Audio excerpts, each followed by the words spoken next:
Welcome to RAIN, the Real Estate Investor Growth Network with your hostess, Jen Josie. Join like-minded real estate investors and accelerate your business towards greatness. You will hear step-by-step strategies for success, interviews with real estate rock stars, and we will dig deep into past projects where we bear it all, including the good, the bad, and some just plain ugly. So get excited. Here's the bestower of badassery herself, the real Jen Josie. Listener discretion is advised.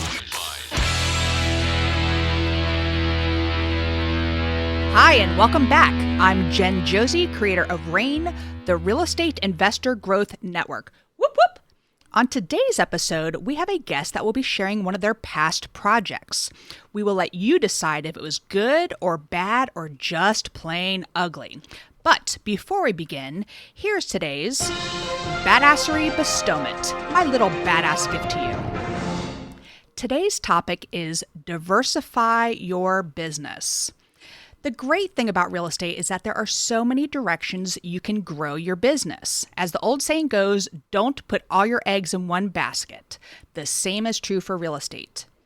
As the world witnessed at the start of 2020, things can change dramatically.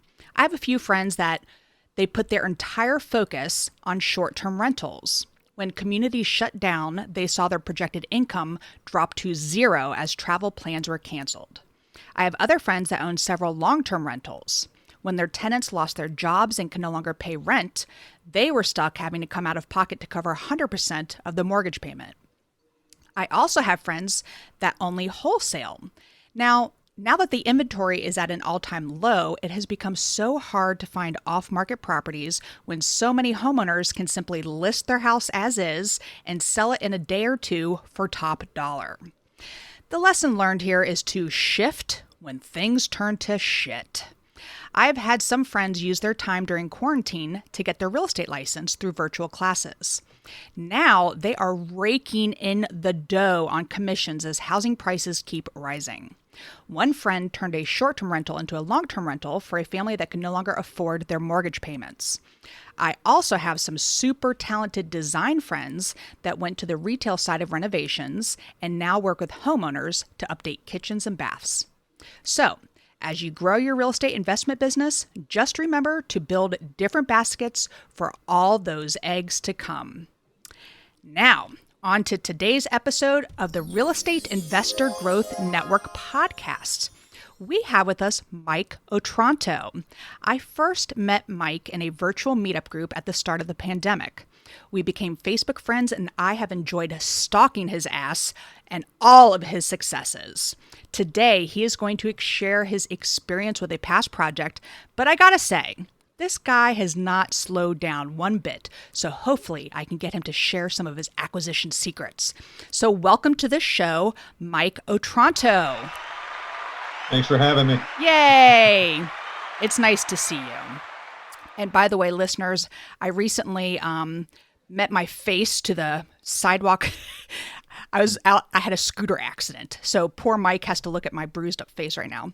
But thank you, Mike, for coming to the show. We have so much in common. And I don't even know you. We've never met in person. I just like to stalk you. I do like that you have enlarged your shower niches recently. I was like, yes.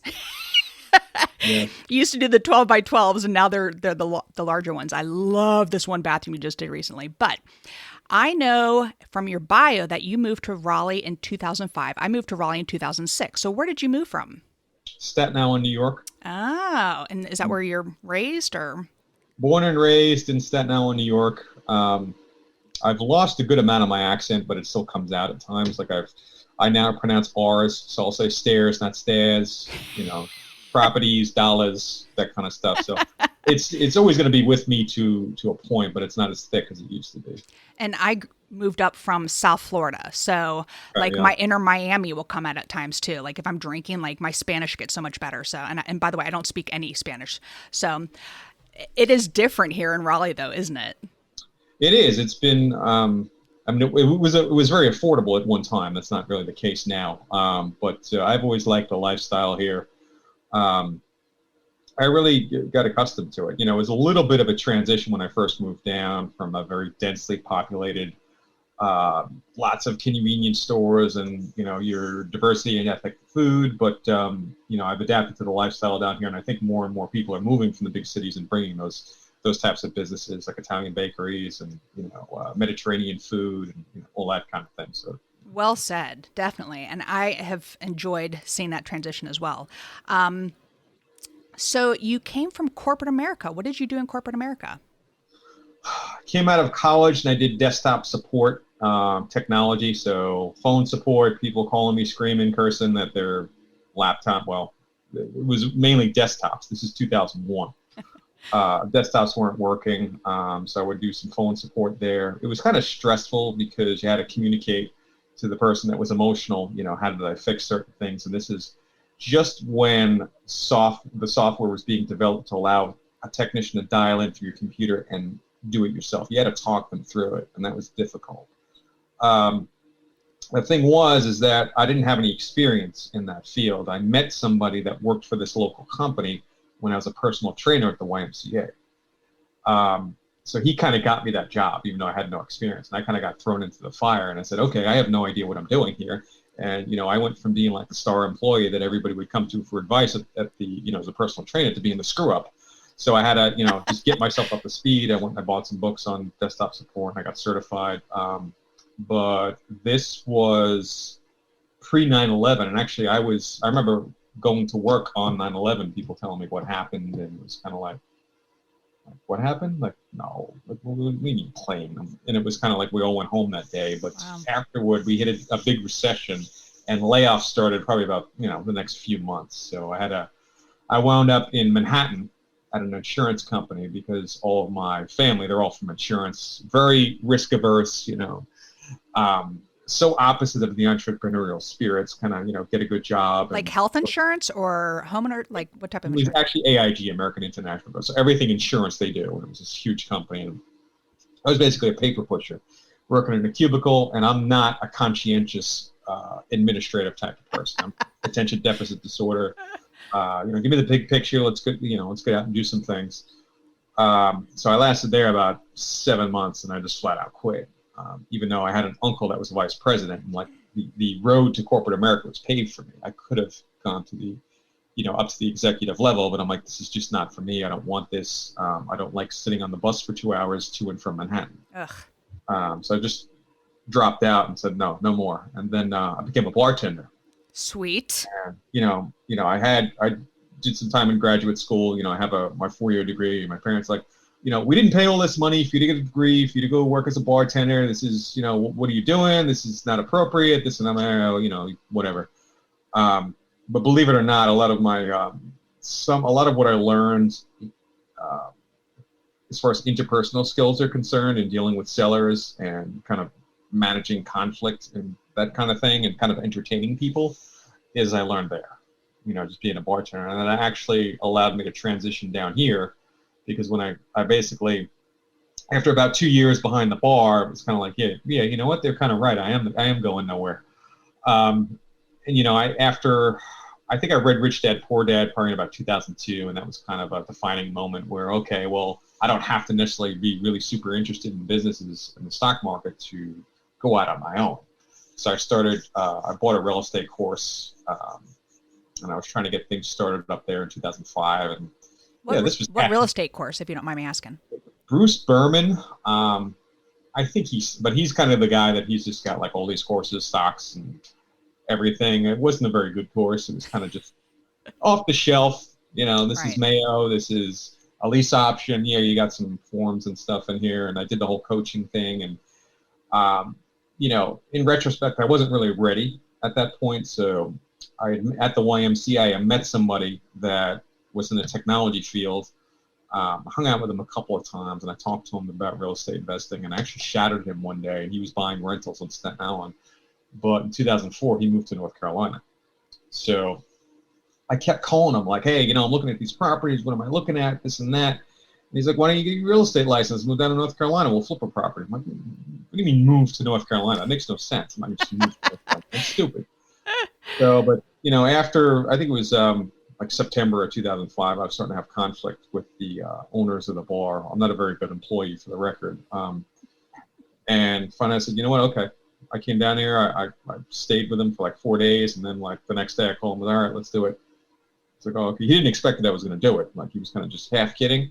So I moved down. I remember I moved down here on October the 2nd, 2005, and I started my real estate course October the 3rd. I had no apartment, no job. It was kind of not, it was a little too intense.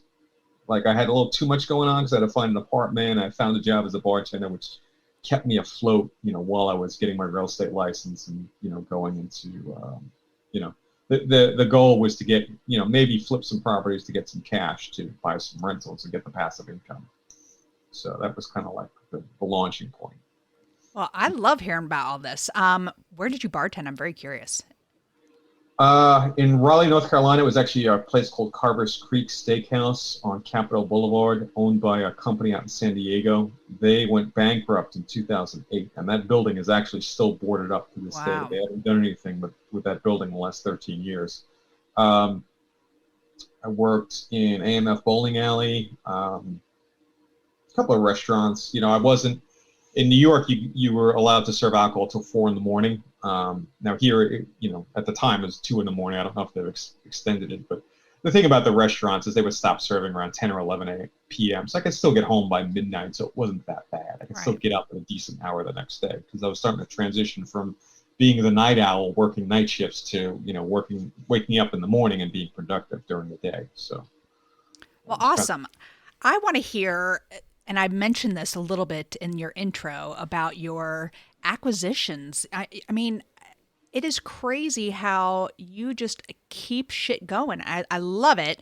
And I just want to know if you'll share a couple secrets with us. How do you find your properties? Well, there's no secret. I think there's different methodologies. It seems to me that the real estate industry is very, what I call classically oriented as far as their sales and marketing strategies. Now, I remember when I was going through some training for general brokerage, it's all about your contacts, your sphere of influence, your networking, churches, all those different things. And, all the people in your general network is how you're getting your business. And I tried it that way. The thing is, when I moved down here, I left my network behind. So I didn't know anybody when I first moved.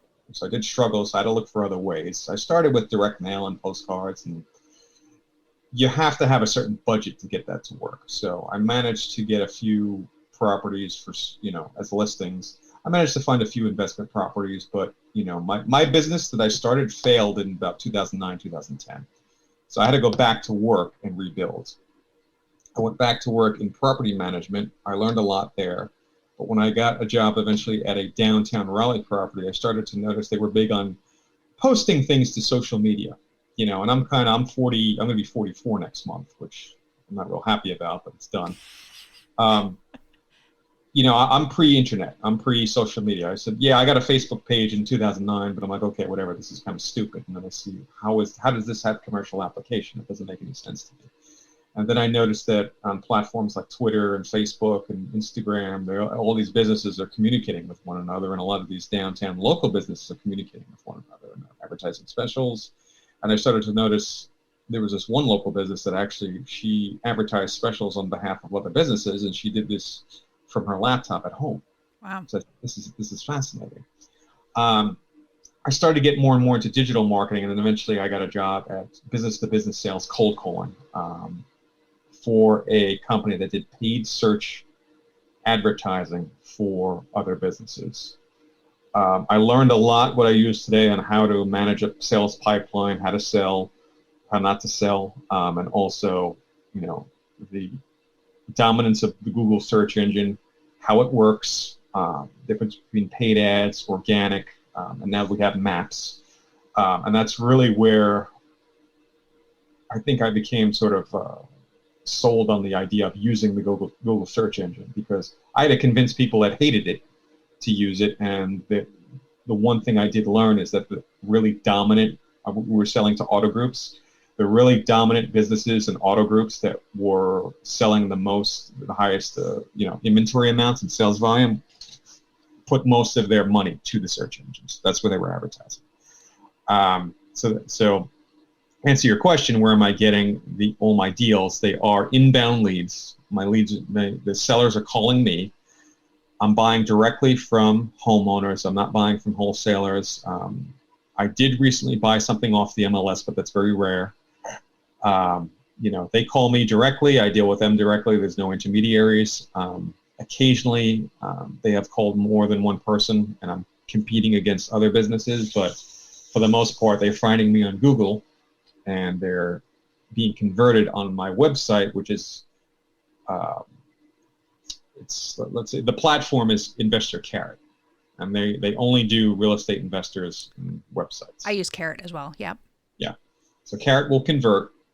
They have websites for agents as well, but one thing I noticed is that a lot of real estate agents kind of turn their nose up at Carrot websites because of how it's laid out, but it's laid out to convert leads. Yep. With a lot of these agent websites, they're there to promote the franchise brand, and it's different. So, how much are you dumping into this? I'm sorry I cut you off, but No. Sometimes I'll ramble, so you might have to cut me off. I would say in search engines, about $30,000 a year. Okay. I'm going to be increasing that to probably about 40 or 50 this year. Well, when you get too much on your plate, your new friend Jen here, happy to pass him over to me if you need to. I'm just here to help. I don't want you to have too much on your plate at once. So I do. I did watch one of your podcasts with Brett Beeman, and said that you were looking for townhouses. Always. I have had a few townhouses come across my plate that you and I can talk about. They were very retailish, and I kind of just passed on them. I think there was something there, but it just wasn't right for me. But, the people that I reached out to said, well, maybe this isn't for us, but I will definitely call you. Oh, I love that. I love condos and townhomes. My sweet spot are built in the 80s and 90s. I can go in and just update flooring and countertops and paint, and boom, flip them in 5 days. I have one that just showing start in the next 45 minutes. So ready for that one to fly off the market. So awesome.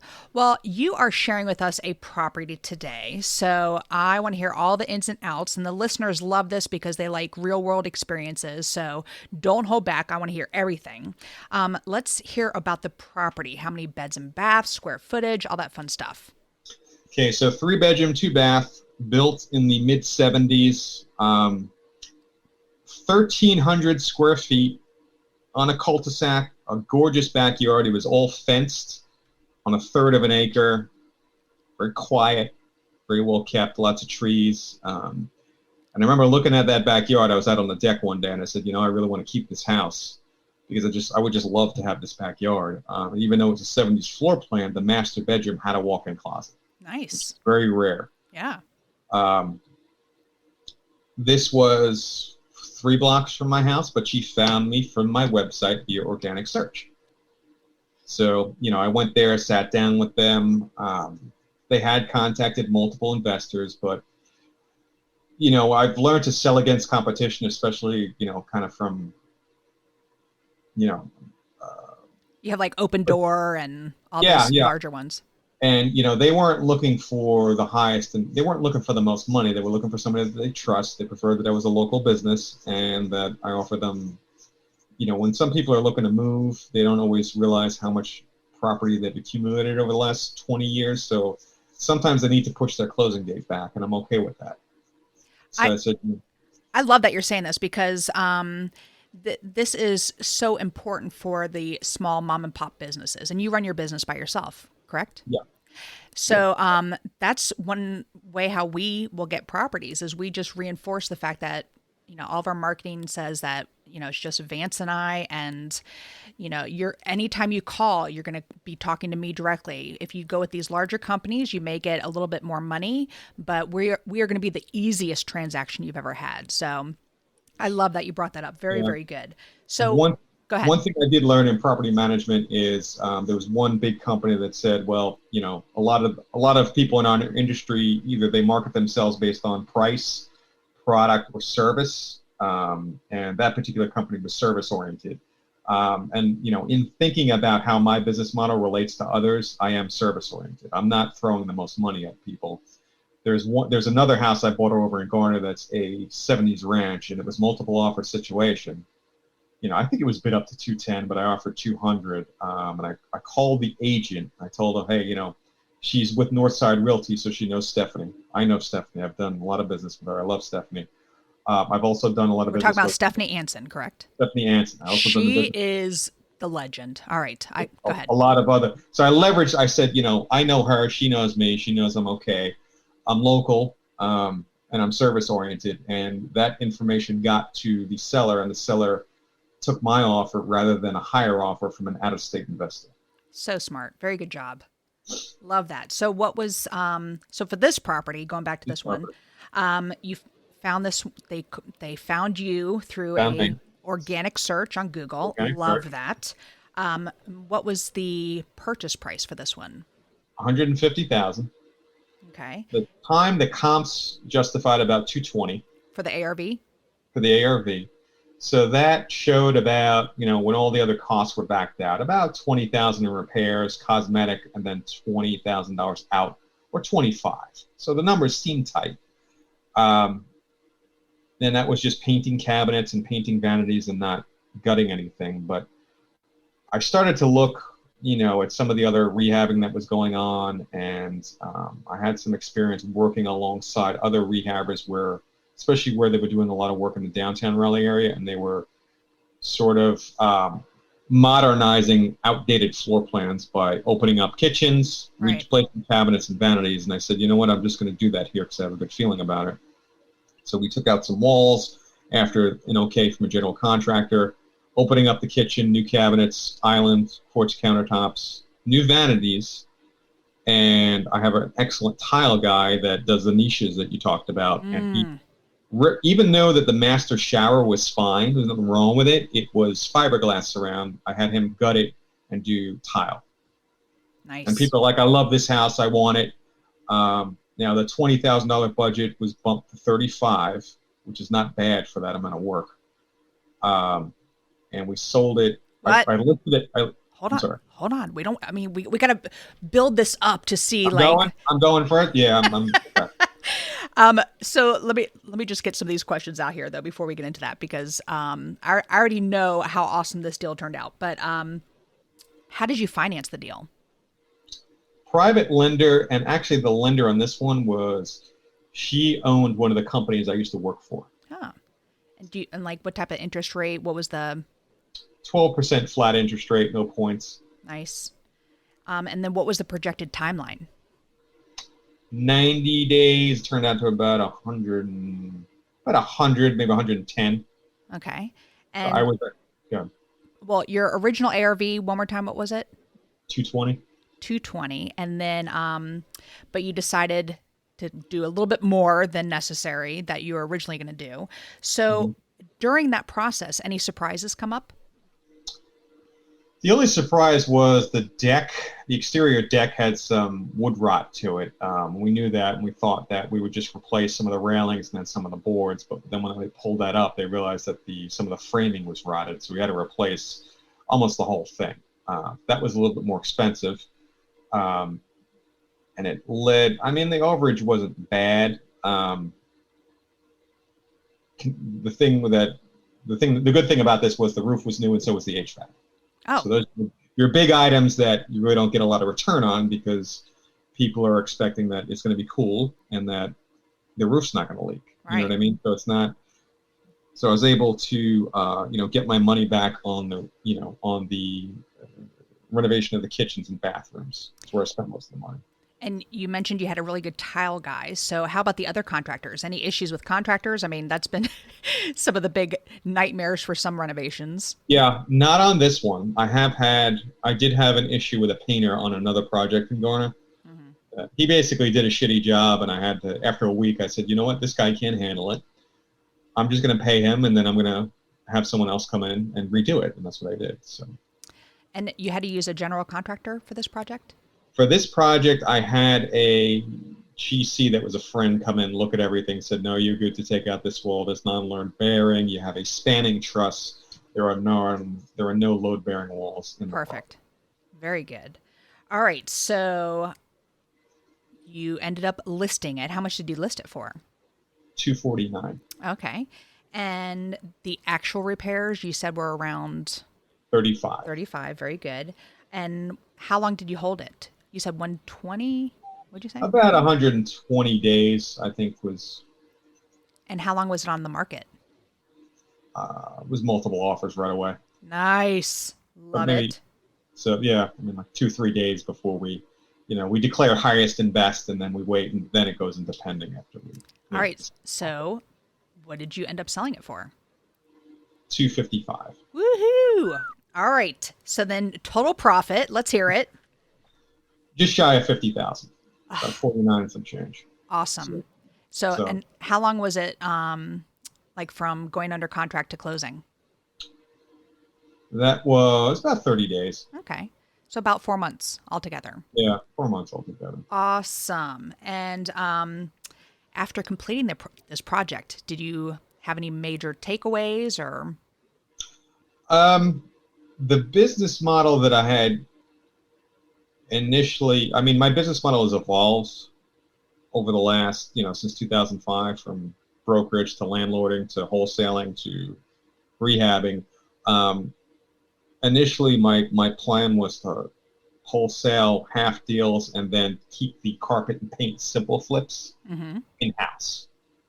This one, I decided to kind of stretch a little bit and say, okay, I feel good about this. I love the area. I'm comfortable with these contractors. Let's go ahead and redo the kitchens and the bathrooms. And then I kind of learned on, this is what my cabinets are going to cost. I need a dumpster because I'm demoing existing cabinets. There's also going to be a rough-in and then a trim out, which is going to require a plumber. Well, the plumbing has to get redone. Then an electrician. When a wall comes out and when you start moving cabinets around, sometimes you have to move outlets. So you have to have an electrician come in there.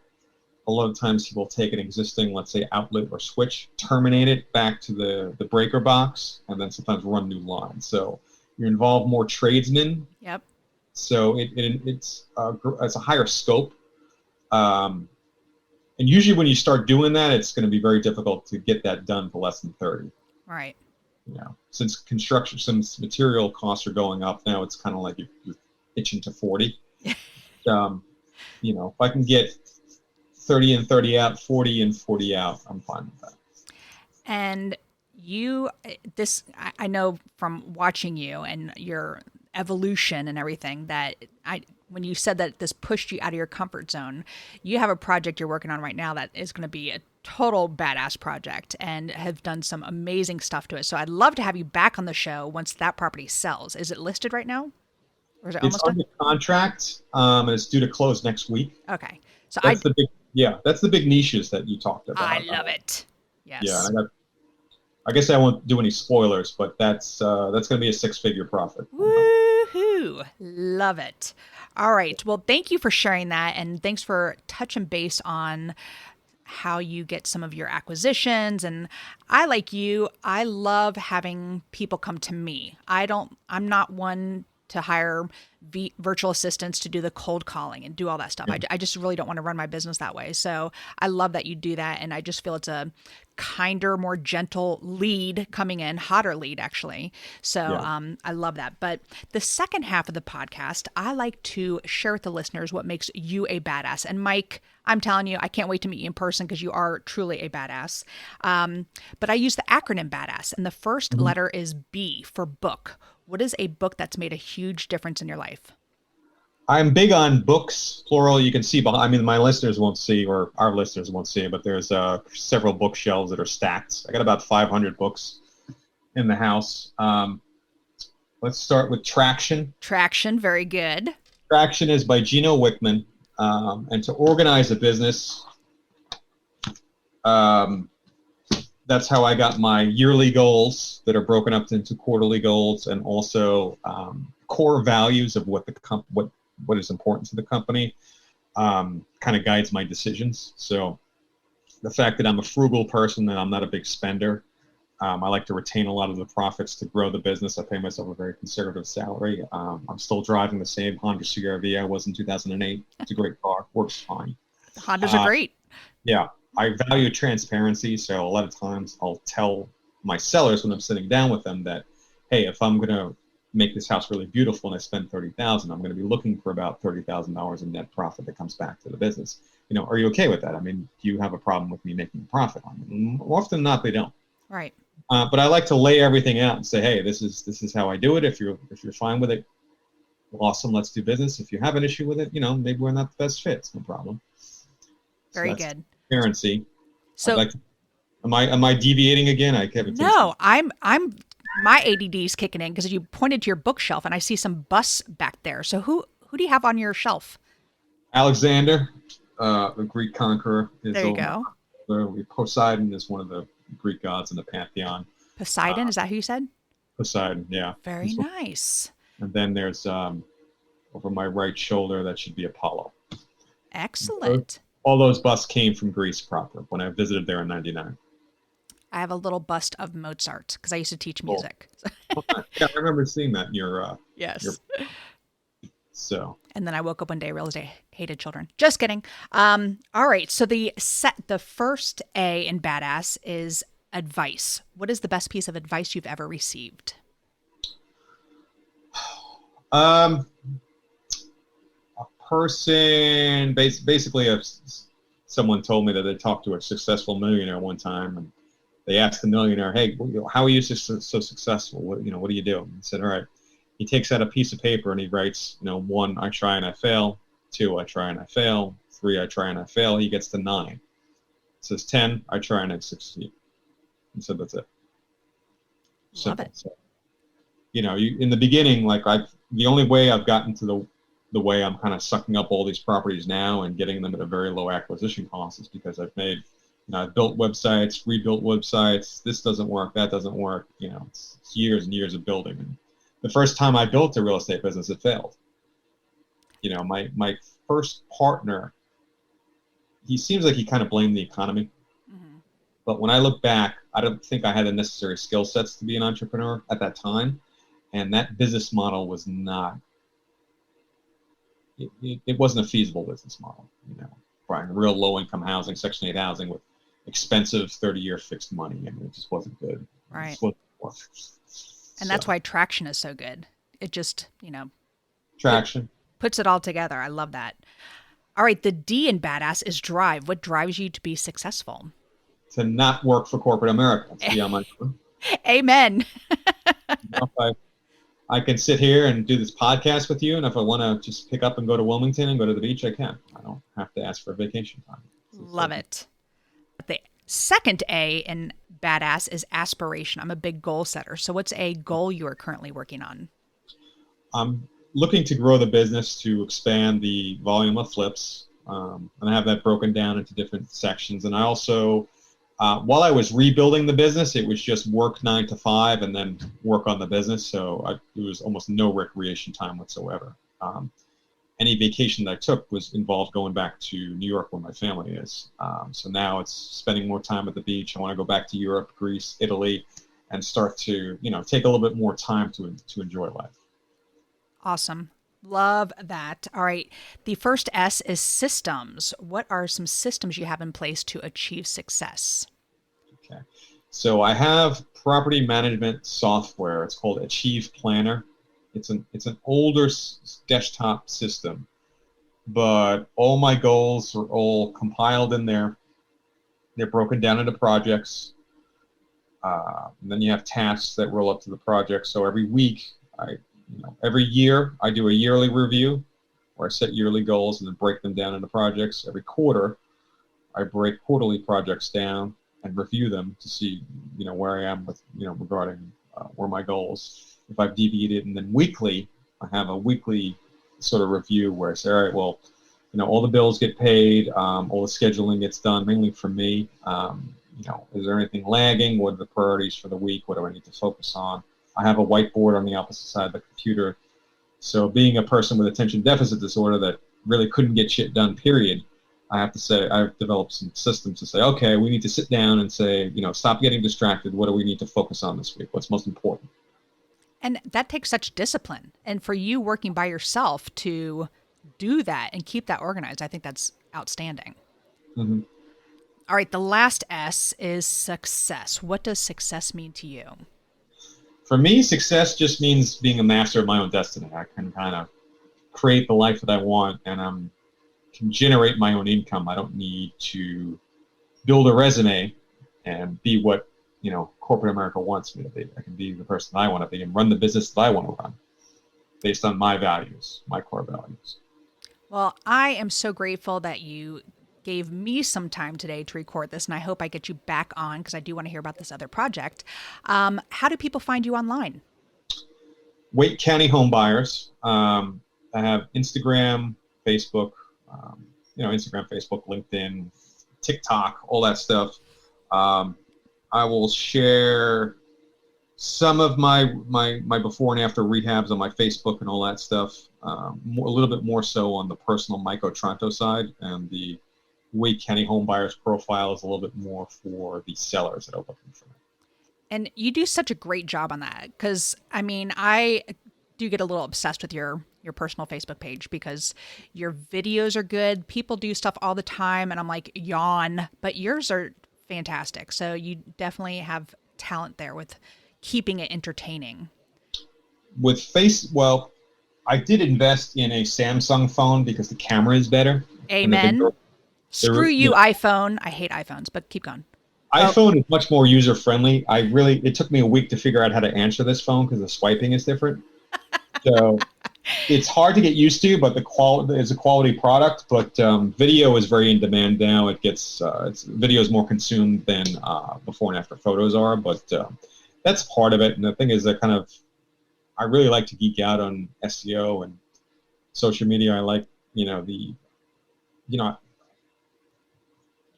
you and I being around the same age, you remember advertising was only for large companies that could buy advertising space from 7 channels. Right. Now, and then Time Warner Cable came out and said, okay, we're going to do this local business stuff. And even at about $1,000 a week, local businesses can advertise themselves. Now with social media and internet, almost, especially with TikTok, anybody can just jump up and down and do stupid shit and get 20,000 followers. So, you really can get out there and get your message out there. The thing is, it's very crowded right now. You kind of have to differentiate yourself from everybody else. So. Being that I am older than you, I do appreciate that you said that we are about the same age. So thank you for that. And I have never even gotten into TikTok, so maybe I need to start following you on that as well and learn. So Wake County Home Buyers, yeah. Perfect. Well, Mike, I appreciate you. I can't wait to have a drink with you in real life. With your bartender experience, I will make a drink for you at some point. So that is all. Thank you for listening. We will catch you on the next episode. Now go out there and share your badassery. And don't forget, make it a great day. Take care. Bye-bye. Whoop, whoop. Thank you for listening to RAIN, the Real Estate Investor Growth Network. Be sure to subscribe on your favorite podcasting platform so you never miss an episode. If you need more badassery, you can follow Jen Josie by visiting therealjenjosie.com or become a member of RAIN by registering on rainmastermind.com.